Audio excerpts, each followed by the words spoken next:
Well, it's been a long time coming, but this week the show is returning to its weekly release schedule. Yay! I really want to thank everyone who's emailed me to see how I've been doing, and I especially want to thank those of you who've decided to support me financially as I try to make podcasting my full-time job.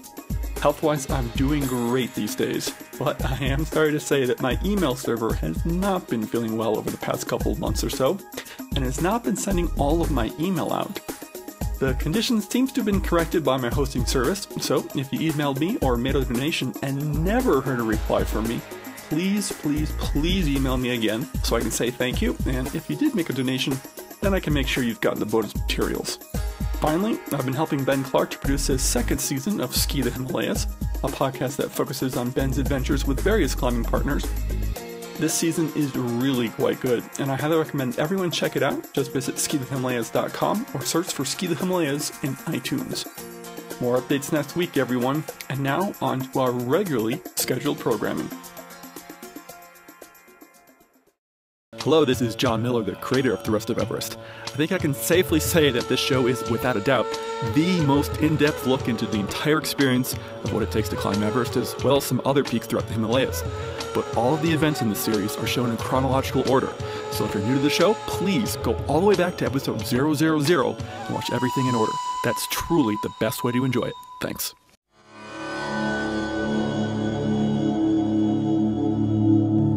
This is the Rest of Everest video podcast, an almost unabridged expedition experience. Episode 136, A Rare Opportunity. Hello again, everyone. Welcome back to the Rest of Everest. I'm John Miller. So, joining me this week is a larger group of people. It's not everyone from the trek, but it's a bunch of everyone. We have Steve Wolf. We've got John Farah. Hello. We have Jeff as usual. Hello. We've got John Coleman as usual. Hello. And then Chris and Monica are both on as well. Semi-usual. This week is you're gonna have to let me indulge myself a little bit because some of the footage in this episode is pretty much just of me talking with the camera and stuff. But I think it'll still be interesting to some of you. But this is gonna be the last base camp episode, and we do descend down. I do descend down to Gorak Shep in this episode, and then you know, as I've said before, some of the coolest stuff from the entire season 4 is actually going to come from stuff that we did on our way down. That I know everyone thinks Everest is going to be the coolest part of the trek, but you know, there's still some really amazing stuff that we encountered on our way down, and everyone felt better, and we're happier and more animated and more talkative on the way down. So that's just going to be par for the course. I said 2.3. I believe I did mention the claw. Is that possible during that conversation? But yes, and it hurts. Yeah. that was it. That was the truth, but it's also a threat. So, all right, because I'm sure Jeff would have done it for me. So how was 3.0 defined? So is that when you draw blood? If you guys all see 10 on the screen. We'll leave that for a later episode. Okay. All right, so this is still the same day. We only spent one morning in base camp. It's actually getting on towards the afternoon. But this is looking over base camp toward Kalapatar, which is on the upper left there, and it's hidden in the clouds. And I know you guys who are on Kalapatar said you saw some climbers, and they felt like they were actually fairly close to you, but I am actually trying to zoom in on the climbers and having a hard time finding them. But I do eventually find them, and you can obviously see the scale once you do see the climbers. You can also see the tremendous reach of the zoom on my camera. It's amazing. So here we go. John, can you see from this position the Everest? Nope, you can't see Everest from the base camp. So you can see those dots in the middle of the screen, though. Those are the climbers, yep. And they're climbing what peak? They're climbing Pamori? Pamori, yeah. You guys want to look at the viewfinder? Yep. Yeah, remember they were just pretty much the tiniest specks to the naked eye. I could barely see them. What time of the day was this, roughly? About 1 o'clock? 2, 3, 4, You know, 5, 6, maybe 7. probably, yeah. getting on. This was just before, like a B stylized, kind of like a Flintstone. right before Steve and John Do you see where it is left. up there? Yeah, that's where I believe. Yeah. Because I think I filmed a little thing by myself into the camera right after they've left when I'm in the dome tent again. Maybe mixed a little bit of snow, a little bit of rock. Because by then I was on that ridge to the left there, trying to make my way to Kalapatar. But way, way, way below where these guys are. Oh, of course. And then they're traversing to the They're probably right to several get up thousand that, feet past that and head higher. Yeah, I think the highest altitude my GPS showed was about 18.1. Maybe they'll climb the head wall. I don't know. Yeah, they're probably at least We saw them 4,000 from feet higher. the top of Kalapatar, and they were just dots. Oh, so they were just dots. Okay, I thought I remembered hearing that they were close, but no.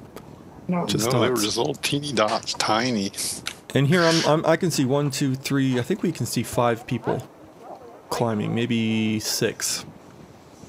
But I think they were climbing from their camp that night, which was on a ledge, a snow ledge, a shelf, and they were able to climb up from there. And I don't know if that was going to be summit day or not, but here's another climber right there. But then you can this gives you a nice idea of scale again, because this is one of those shots that just goes on and on forever. So I'm just tilting down, looking at Pamori and all its different features. Just when you think it ends, it doesn't.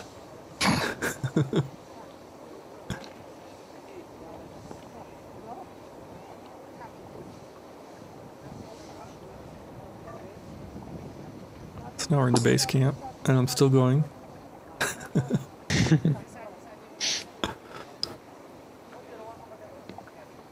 Hey, there's someone's jacket. Cool.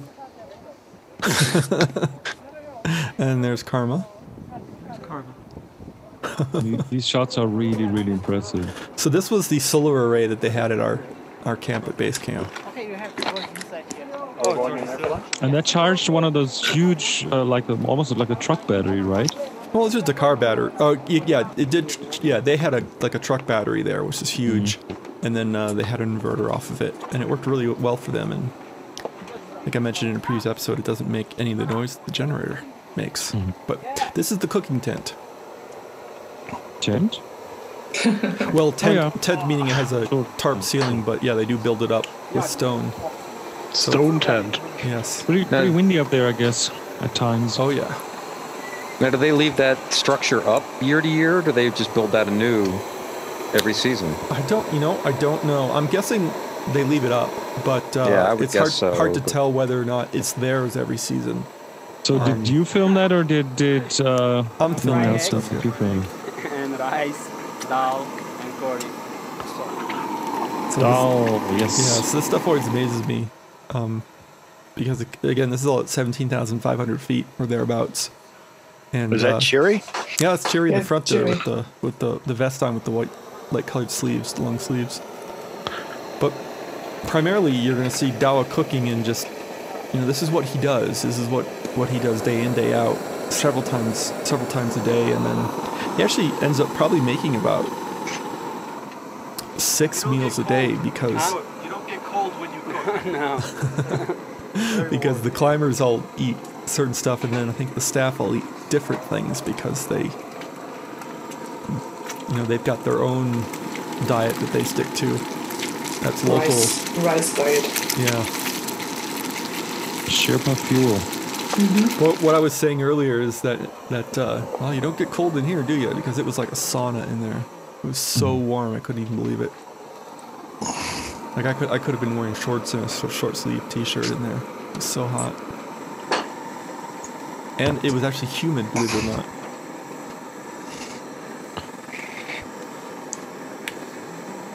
So now you know where to hang out next.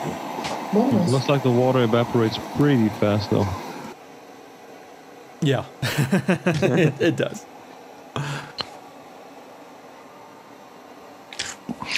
I don't know. There's some formula. The boiling point of water goes down the higher altitude, which makes it very difficult to cook at altitude. Something in my memory just, I don't know if it's right or not, but in terms of Fahrenheit, I think water boils at like 186 degrees up there. So these are some of my favorite shots. Look at these guys. These guys are all our staff.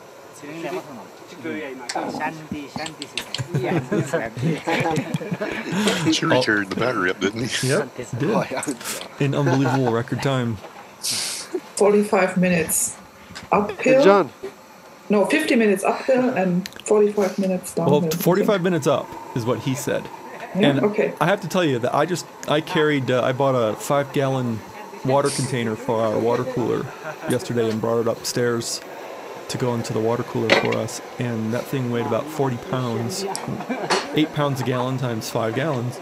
And I was thinking about carrying that up to base camp from Dawa Shep, and I'm just like, I still don't know how he does that. I could barely carry it up the stairs. Google is wonderful because I was able to determine it's 17,600 feet. The boiling point of water is 178.7 degrees, so you were spot on, John. How'd you make it? I'm glad, Jeff, that I'm making the big within at least 10 degrees is spot on. Give you credit for that. big in the high big volume. But no oven. We have to cook it on the stove. For stove, yeah. Wow. Amazing. Wonderful. I just asked him, how did you make that chicken for us, man? And he's just like, basically, on the stove. In a big pot. No porridge? John, do we have porridge that morning? Jeff, did we have porridge that morning? I don't remember, actually. I think we did. We probably did. Yeah, I remember now there being eggs. 1:15 noon. All right, so this is the part I on put in the here for 15th Monica. on Friday. I am still at base camp. I just sent the disposable camera Steve project. Yeah. and John on their way. They'd seen pretty much everything they had wanted to see so far up here, and one of the things I wanted to show everyone that's pretty neat is this camera. You probably remember these. These are these little point and shoot. Disposable is what they were called. Monica gave this to me, and it's a project called foundacam.com. And so basically what you do is you sign up for one of these at foundacam.com. But what's really neat is that you take just 2 or 3 photos of whatever you want to take a picture of wherever in the world you are, and then you put it back in this like Ziploc bag, or at least anything. This Ziploc bag is just to keep this together. And you can see this. It says, "Please pick me up." Hello, thanks for picking me up. I'm part of a global photography project. Take a few photos, and then pass me on. Then visit this website, which is foundacam.com/M, capital O, capital N. I'm guessing as in Monica. Capital M, capital O, capital N, 001. That is then it says to find out what to do next. So that is a unique URL specifically for Monica's account and this camera. Remember that noise? Okay, I'll take one more picture outside. I bet. And then I'm going to leave this camera here at the base camp here at Everest. I'm going to write on my business card a quick little note, since there's not a whole lot of information on here, to ask the returning climbers who are going up. Take the camera, take a few photos, just a few.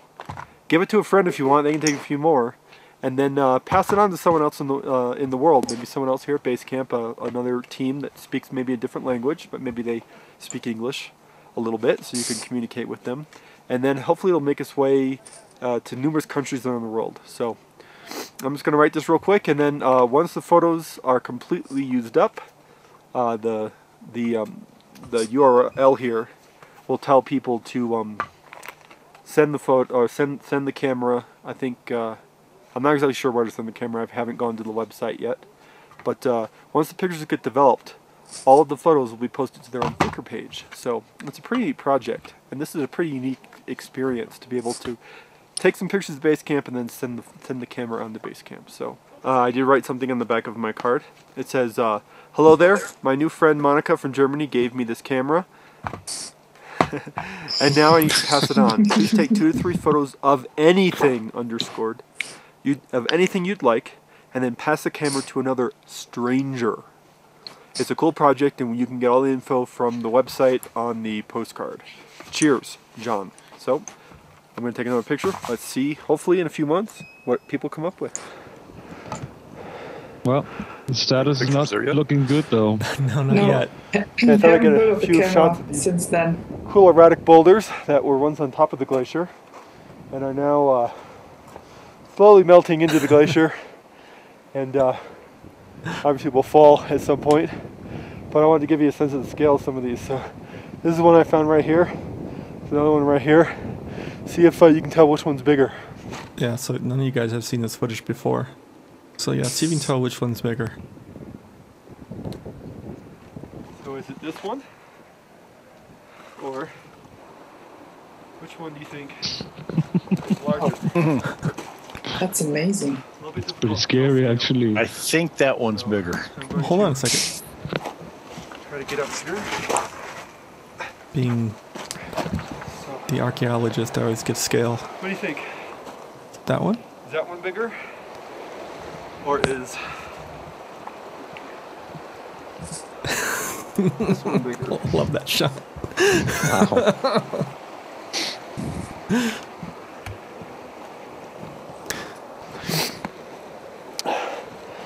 Let's see the whole thing. That's what you call a bab, a big ass boulder. So you decide. Yeah, but I thought that disposable memory project was actually the true name of that project with the camera. It's right after this. Was so much fun. I'm really happy to participate. I took a picture of myself filming myself, and then took a bunch of pictures outside around base camp. No. So this is me showing Dawa the film. I don't know if he'd ever seen it before. You got company, man. Do you live in Kathmandu? Ben Summit team has 3 members, a testament to a lightweight, efficient style. What's going on? Yeah. That evening, teammate Lawang Dawa arrives with base camp cook Dawa. First time in film. Yeah. First time we see you. Yeah. It's a happy reunion for the 3 men who have expeditioned together in the Himalayas before. This time, Ben and Lawang will share leadership roles with the client. Yeah, it's like, you know, I mean, you have to respect the mountain and you can challenge with the major. You're gonna try it. Yeah, this is it. I know. I think that we'll get to the top. You remember the show that I make, the rest of Everest? Yeah. Well, since Lawang lives in the United States, I could call him and so you could hear his voice. Yeah. This is what I want to show. It's hard to see, but this is that big dinner we had. A 2-time Everest summiter and Ben's other summit team partner. 2-time.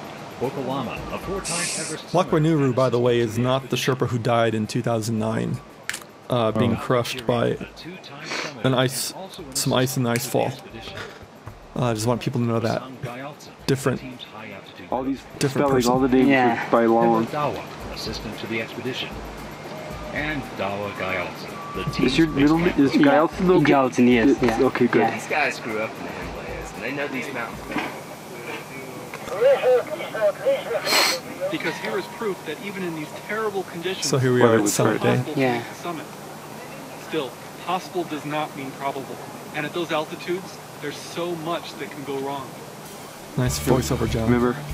I was standing in the front of the camera, and you were there in Boca, so I grabbed you guys and I wanted you on camera too. Here you come. There you are. Keep talking, I can hear you loud and clear. Totally remember that shot, yeah. That's the first step. Yeah.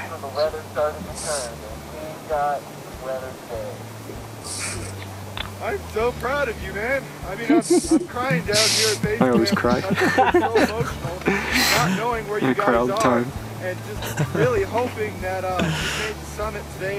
And I'm so glad. It's very easy to cry out there. Yes, it is. Those are all happy tears. And yes, everyone, this is Wendy Wu again. She provided most of the music for the film, which is awesome. That was Lawang's first time on the summit. Yeah. He was born in Tibet, right? Yeah. That's Lawang right there. Yeah. But Lachlan took the photos. Yeah. Didn't put Lawang in the photo. Yeah. Just Ben. Congratulations, man. That's just, I can't even describe how happy I am. This is one of the funniest parts. Watch Boca. Yeah. Watch Boca. Boca in the middle there. He goes, yep.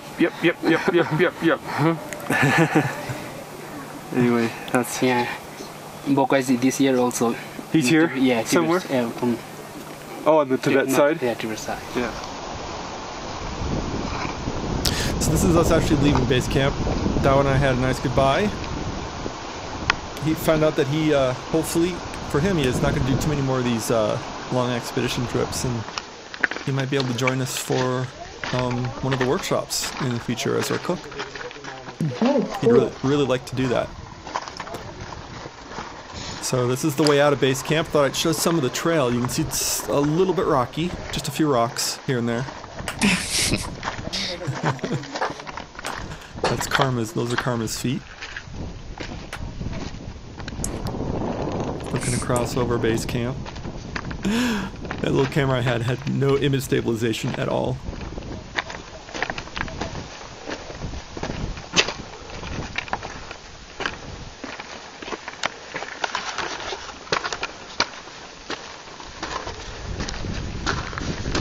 Kendisini yazani.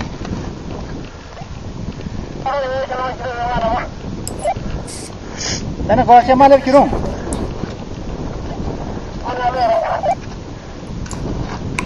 Lebdon tasung.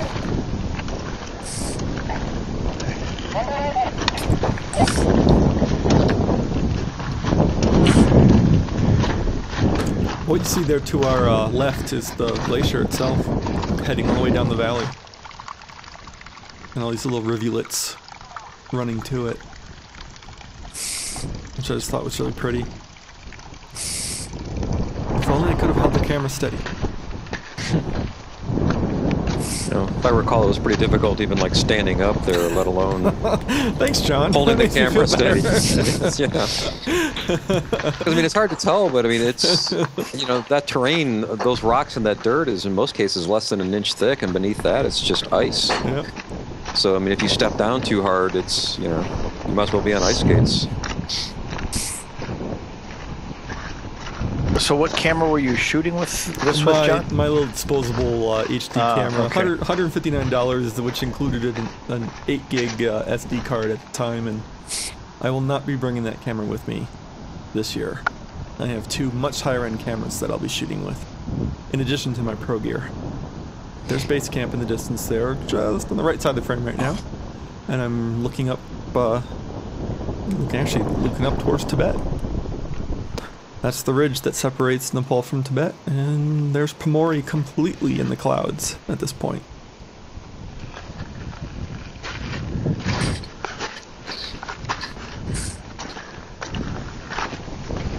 And that, everyone, is base camp. That was the last we see of base camp. Up there. Just came out astonishingly good. That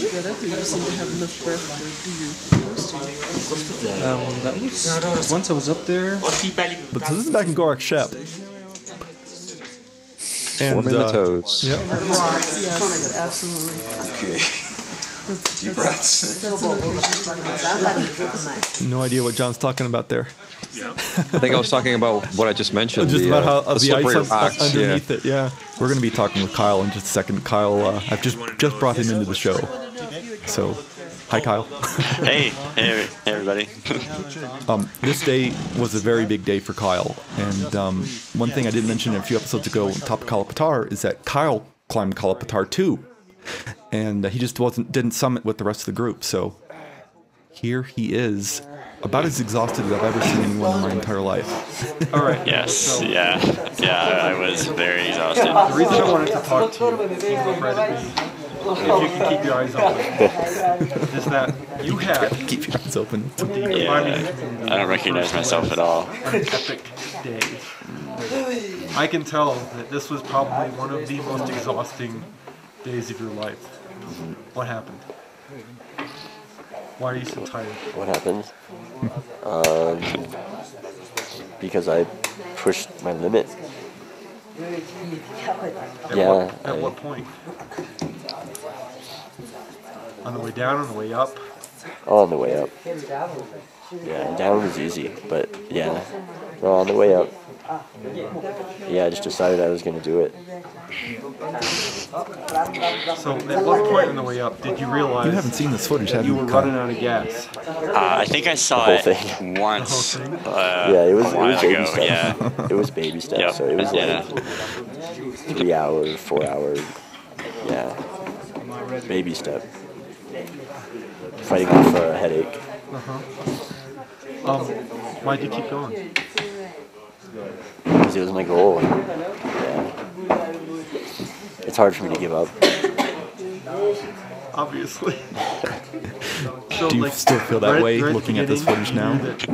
Yeah, no, seriously, I was walking like 1 foot in front of the other foot for hours. Like, yeah, I was going that slow like a turtle, and I couldn't go any faster because my headache would get worse, so I was kind of pacing myself. Of course, of course. And, yeah.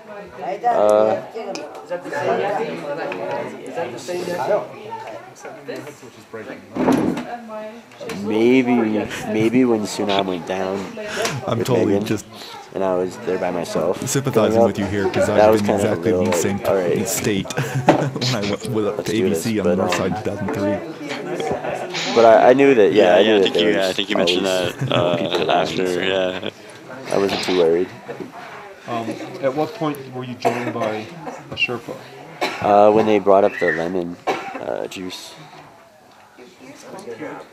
How long was that? How far away from the summit was that?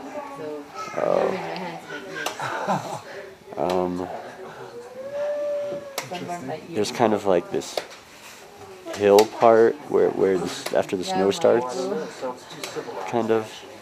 So it was long, way away. But I'm just amazed because I know what you look like. I've seen it before, and to hear you say that it wasn't on the way down that you started feeling like this, that you decided to push through and make the summit, and then you descended and you did walk in, and everyone kind of applauded when you walked in and everything. Again, like why did you say, I'm gonna make it to the top no matter what? Well, it's not. I think I took maybe 2 pictures up there and maybe a video. I don't give up and I came back. I'm at that point where I have no choice. If I have a choice, I'll always push harder.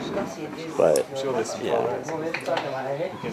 So yeah, I'll try to push as hard as I can. Pleased? Are you pleased?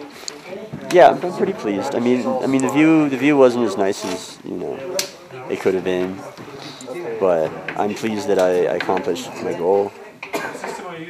And it was nice. It was a pretty nice shot. So. I feel bad, man, because I kind of talked you into Kalapatar instead of base camp. I hope. No, I'm glad. I'm glad it all worked out for you. Get up there and there's no view anymore. Yeah. It was very clouded over by the time I got up had no there. idea what it was going to look like. But I'm glad I made that choice because it was an I experience. was like, okay. Maybe it was more about the goal than the view. There you go. Exactly. How long were you up there for? Not too long. I mean, I don't know how. I didn't time it, but I don't know, 20 minutes, 30 minutes maybe. Did you take any photos? I took a couple. Of base camp. Yeah. And then I took a couple of the woman who started that organization. Way less than that, I think. There's like this. I think it was like 5. Statue, and this woman started this organization to help people somewhere. I wish I took more pictures going up because I had the whole idea that I'll just take pictures when I get to the top. So I didn't take many, of Everest. Well, congratulations, man. I'll talk to you tomorrow, and we'll see what you think. Well, maybe we can contrast it with this interview. But I just want to get this for you. Oh yeah. If you want me to use it, I'll use it. Yeah, I was gonna say so you're happy you did it? He's like, well, it would have been a lot happier if you didn't wake me up to do this dumb interview. Like I was sleeping so well. But when I don't know when John and Steve came in. Jeff, when did you end up walking into Gorak's ship? Or was it late? Or was I think it was around 3 p.m. that day. So probably before me, because I don't think I got there till probably 5. Yeah, I was pretty darn wiped out myself. That little attempt to get across to Kalapatar via the, quote, Sherpa shortcut, unquote. Well, yeah, just breathing up there is a lot of work, and when you're not acclimated, and so I just thought I definitely do remember him walking in when I was already there. And everyone just kind of erupted into cheers and applause when Kyle walked in. I thought that was really cool. And you could tell that he thought it was cool too, but then I think he just kind of sat down next to me and passed out. I'm here, I don't have to walk anymore. And out, which certainly I think everyone had one of the toughest days of their life at some point during that trek, and this quite possibly could have been Kyle's. Because he was absolutely exhausted, and as you could tell from that interview, he really couldn't keep his eyes open. Well, it's funny, I going through all the footage to edit these episodes together, I noticed that aside from me, there's very, very, very few bits of video until we're down into tree line again. I think everyone who had been shooting video kind of was like, I don't care anymore. Yeah, that was definitely a bit of an energy management thing there going on. There's just a few things here and there. I thought I shot a lot of video on the way back down. Well, it's entirely possible I didn't go through all your stuff yet, Steve. But if you did, it will make it into another episode of The Rest of Everest. But okay, cool. I really do appreciate all of you guys joining me for this episode. Really great having you guys here, and luckily, we have a lot more episodes to come. We are now through the middle of the footage that I have, and I'm not exactly sure how much footage we have left because I don't really check ahead. But we have a large number of episodes yet to go, and as I have said, some of the coolest stuff does come from the way down. But I guess until we meet next time, guys, thanks so much. All right. Well, thank you. The Rest of Everest is downloaded all over the world every day, and watching the show has become a part of many people's weekly routine. The show will always be free to download, but it's by no means free to produce. Please help me cover my costs by making a small monthly or one-time donation from the right sidebar on my website, and in return I'll give you some cool bonus materials. A donation of any amount will grant you access to some interesting video content, including high-definition versions of several podcast episodes, a one-time donation of $25 or more, or any of the monthly donation options will additionally grant you access to a downloadable version of the film Everest: The Other Side, which episodes 1 to 61 are based on. I really cannot express how vital these donations are, and if you've made a donation, thank you so much. As always, our announcer is Marlon May, and our music is provided by Wendy Wu. Check her out at wendywoo.com. Thanks so much, everyone, and we'll see you next week. Thank you for watching The Rest of Everest. For more information on the expedition, please visit therestofeverest.com.